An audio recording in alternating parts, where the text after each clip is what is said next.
Hello again, everyone. Welcome to Washington Gun Law TV. I'm Washington Gun Law President William Kirk. Thanks for joining us. Hey, we're going to get to talk about a state that we rarely get a chance to talk about, which is Florida. Why do we rarely talk about Florida? Well, because Florida does a pretty darn good job of letting its citizens live like, well, Americans.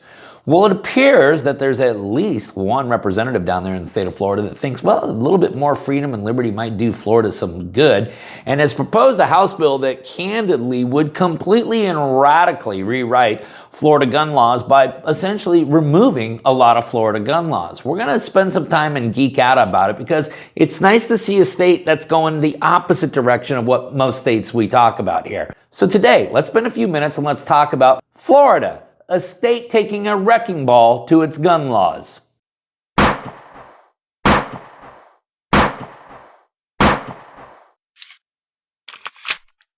Okay, before we get going too far down the road we're going down, let's remember that this video is being brought to us by the Sonoran Desert Institute. That's right, get ready to start arming yourself with education today. Get ready to launch your career in the firearm industry today. And most importantly, get ready to start defending the inalienable rights of millions of Americans nationwide, all through our greatest act, which is, of course, education. Listen, the Sonoran Desert Institute has a class, certificate, or degree for just about anything that you may desire. So check them out today. It's simple. Just go down there to the description box below, or easier yet, visit them at sdi.edu. Okay, Florida, here's what we're talking about. We're talking about House Bill 31. It is a bill that is sponsored by Dr. Joel Rudman out of your 3rd legislative district. I have had a chance to read all of it. It is a doozy.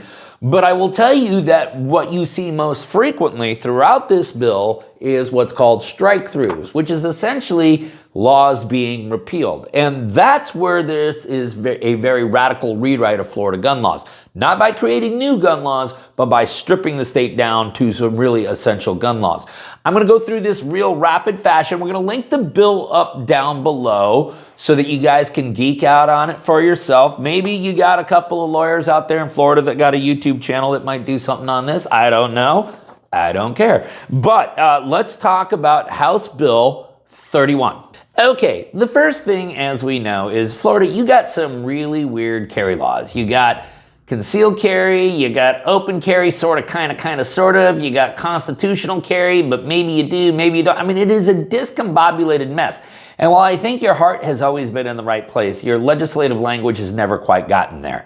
This bill will absolutely positively clear that up, because Florida Statute 790.02 is repealed. That's right, your entire concealed carry law license is completely repealed if this bill were to be signed into law. Then there are amendments to Florida Statute 790.053, which is your very discombobulated open carry of weapons.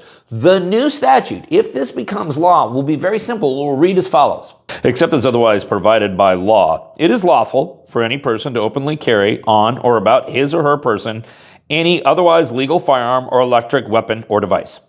That's it. All the other goofy exceptions, all the if this, then that, all of it is stripped from the statute. Now, Florida Statute 790.06, they will keep a concealed carrying license in effect. So if you want it for reciprocity reasons or other reasons, but here's the best thing.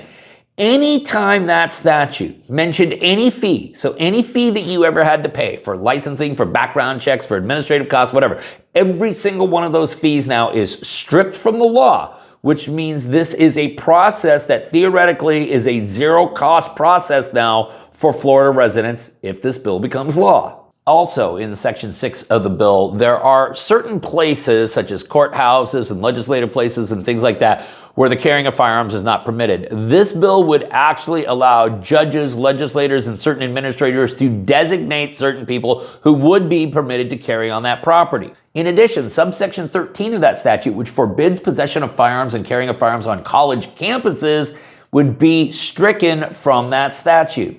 Now, if you go through Section 8, that's where a lot of the costs are being stripped out of the statute. So again, you're going to see just about any time you were paying for licensing, background checks, any other types of administrative things and such as that, now the state of Florida, again, if this becomes law, will actually absorb all of those costs.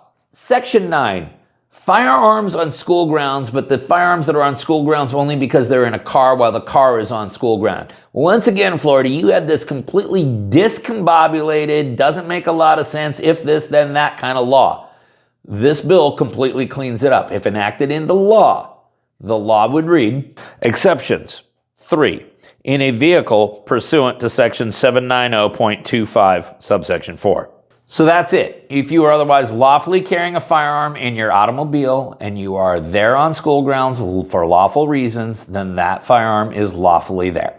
Section 10 of the bill kind of redefines how you define bump stock. It removes from it the or anything that increases the rate of fire so that it would be faster than what a normal person is possible of doing. That language is removed. Now, what the reason for that is, I don't know. I don't really care. It clearly still appears that bump stocks are still illegal under this statute. And then finally, and this is a big one, Florida, this is really big, Section 13 of the bill. Florida Statute 790.401 is repealed. What is 790.401?